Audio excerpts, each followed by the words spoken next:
Hi, my name is Kinga Hill and I am a data scientist here at Storm Sensor. Today, I want to introduce you to a product recently developed and launched by Storm Sensor that assists communities in planning for climate resilience. Climate change is here right now, and communities across the globe are experiencing acute effects such as sea level rise and extreme storm events. Furthermore, resilience activities are complicated because they require a concerted effort to evaluate available resources, inspire community buy-in, and support data-driven decisions. Our product, called SURFR, which stands for Stormwater Urban Flood Risk, was developed exactly to address those pain points. It is a map-based flood risk index that provides a picture of exactly where and why communities are experiencing increased flood risk.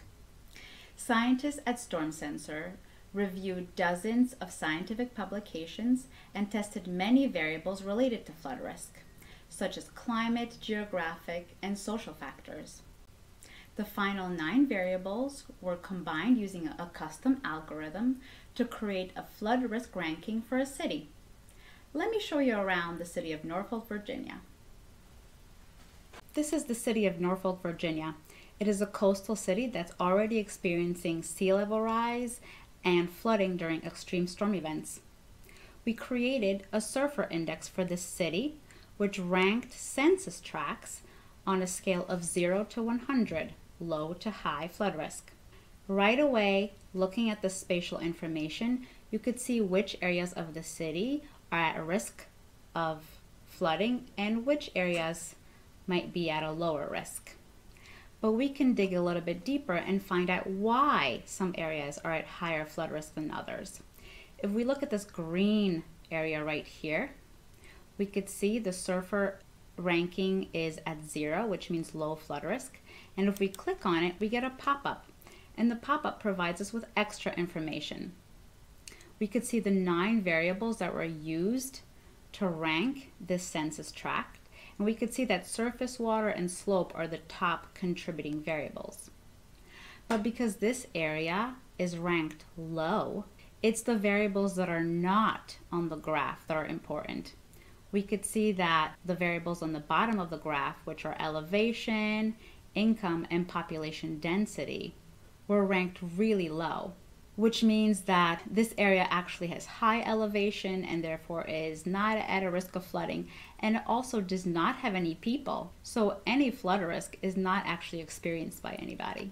On the other hand, if we zoom into this southwestern area of Norfolk, we could see there's a cluster of census tracts that are at high risk of flooding. If we hover over them, we could see they have a SURFR score of 96, 82, 98, and 100. And again, we could click to investigate why.